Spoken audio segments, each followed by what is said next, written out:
Todos sabemos que la menor distancia entre dos puntos es una línea recta. Sin embargo, esta línea recta no siempre puede ser tomada, tanto más si queremos unir dos puntos del mar y en el medio lo que hay es tierra.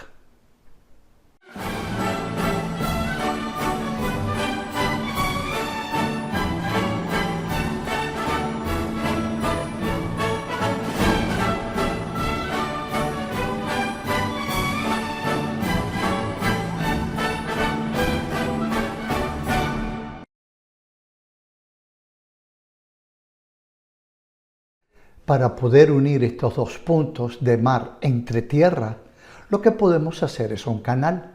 Sin embargo, la construcción de un canal no es cosa fácil. El primer canal del que tenemos historia es el Canal de Suez. Sin embargo, no tenía la trayectoria que le conocemos hoy. Fue hacia el año 1800 a.C. que los egipcios abrieron un canal que unía el curso del Nilo con el Mar Rojo, mientras que el canal que conocemos hoy lo que une es el Mar Mediterráneo con el Mar Rojo. Este canal de la antigüedad duró hasta los años 700 de nuestra era, por lo que si sacamos cuenta llegamos a la friolera de 2500 años de leales servicios. Sin embargo, era costoso debido a que era necesario dragarlo constantemente. Proyectos desde el siglo VIII hasta el siglo XIX hubo muchos, pero ninguno fructificó. Fue el francés Ferdinand de Lesseps, vizconde, quien se dedicaría a crear este nuevo canal. Con tal motivo se creó en 1858 la Compagnie Universelle du Canal Maritime de Suez, y para 1869 se inauguraba con gran pompa este canal.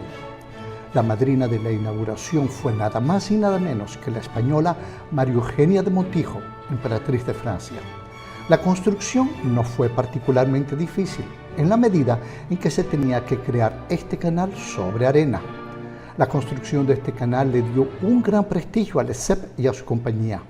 De ahí que estuviera sobre la mesa de trabajo crear un nuevo proyecto con otro canal que uniera el Mar Caribe con el Pacífico en algún lugar de América Central. Para las fechas que le estamos hablando, Panamá era un estado federativo unido a Colombia. Y hacía varias décadas los panameños estaban descontentos con el gobierno central de Bogotá porque se sentían poco atendidos y los deseos de independencia eran muy latentes. Lesseps vino y con el gobierno central de Bogotá concluyó acuerdos para la construcción de este nuevo canal. En 1874 se fundó la Compagnie Universelle du Canal Interoceanique. Paralelamente se hicieron recaudaciones de capital con ventas masivas de acciones, en particular en Francia, para emprender esta nueva importante obra. El mismo modo de recaudación de capital utilizado para la experiencia del Canal de Suez. Con lo que no contaba Lesseps era con el hecho de que Panamá no era Suez. Aquí se tenía que encontrar la selva, montañas, pantanos, y como si todo esto no fuera suficiente, con una enfermedad de la que lamentablemente morían enormes cantidades de trabajadores. Se le llamaba fiebre amarilla y no sabían cómo se transmitía. Pensaban que el hecho de desbrozar selvas y ciénagas hacía que de la tierra salieran las miasmas, que eran las que transmitían esta enfermedad. Los plazos de construcción se dilataron. Las dificultades para crear un canal en tierra inhóspita eran grandes y la fiebre amarilla diezmaba la mano de obra y a todo humano que de cerca o de lejos se acercara a las obras.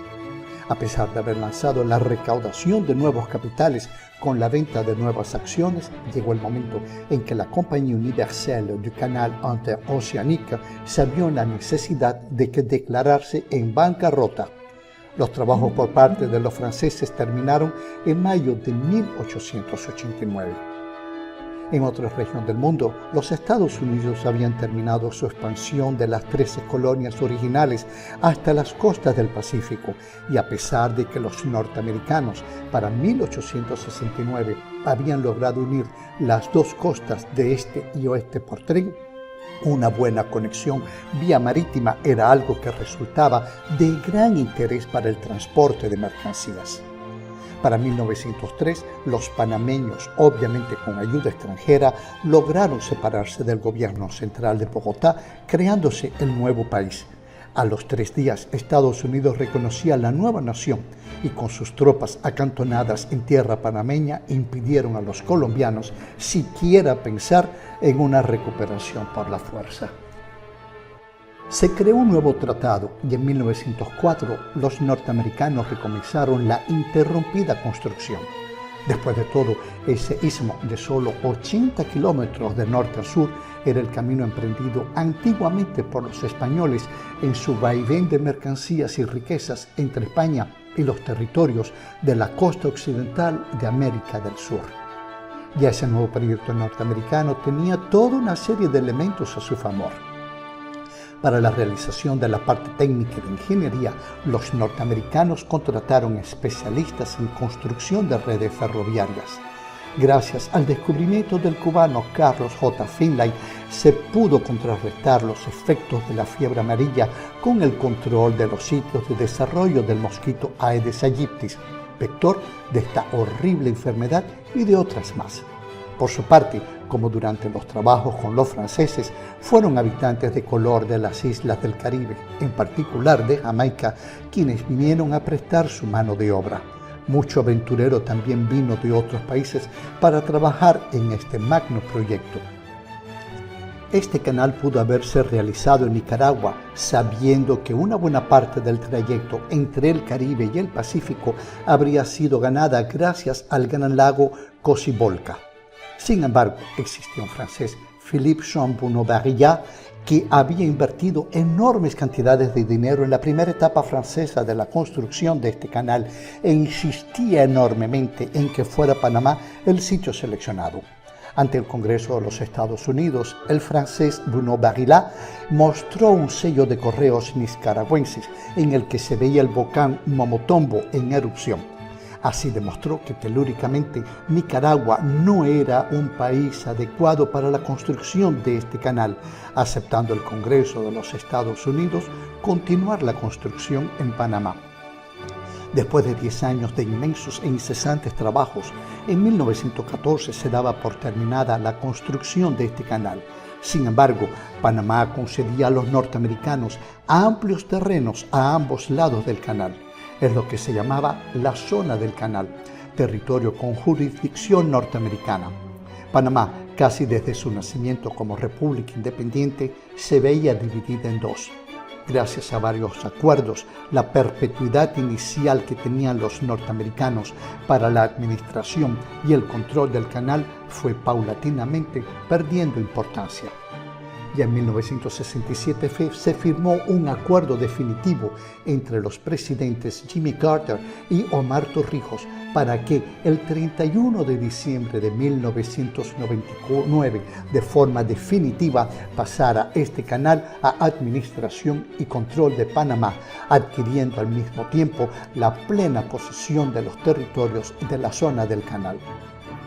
Desde esa mañana del 31 de diciembre de 1999, en el que el canal pasó a soberanía y control de Panamá, se han modernizado enormemente sus instalaciones, siendo la más importante de ellas la creación de un nuevo canal más ancho.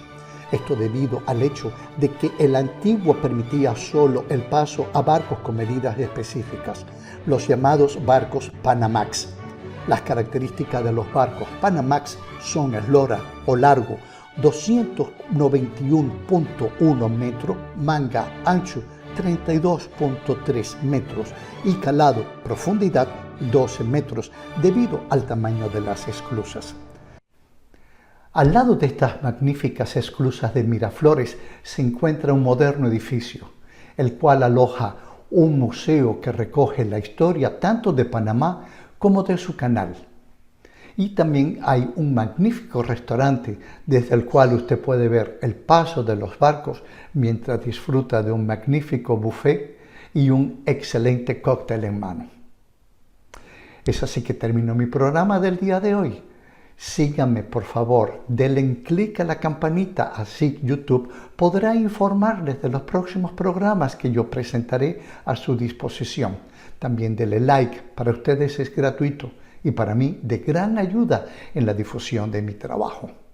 Aquí los voy a dejar con dos otros programas que de alguna forma están relacionados con el del tema de hoy. Y es aquí que yo me despido, como siempre, con un afectuoso hasta la próxima.